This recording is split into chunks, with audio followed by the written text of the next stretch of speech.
குழந்தை இல்லை. 40 வயதாகிவிட்டது நாட்டையாள ஒரு பிள்ளை இல்லை. 50 வயதாகிவிட்டது மன்னவா. அவர்கொண்டு ஒரு ஆணும் இல்லை பெண்ணும் இல்லையே. அப்படின்னு கோசலை கைகை சுபத்திரா தேவியானவள் தன் கணவனுடைய இடத்திலே கண்ணீரை வடித்தால் கவலை கொண்டு புலம்பினார்.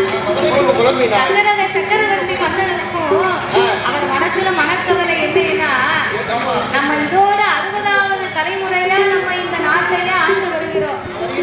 ஆனா நாமளுடைய கண்ணுக்கு பின்னால இந்த நாட்டை ஆள்வதற்கு நாமளுடைய வம்சம் இதோடு கருமுடிந்து போகுமோ அப்படின்னு கவலைப்பட்டார். நம்ம வம்சம் இதோடு இல்லாம போயிருமோ.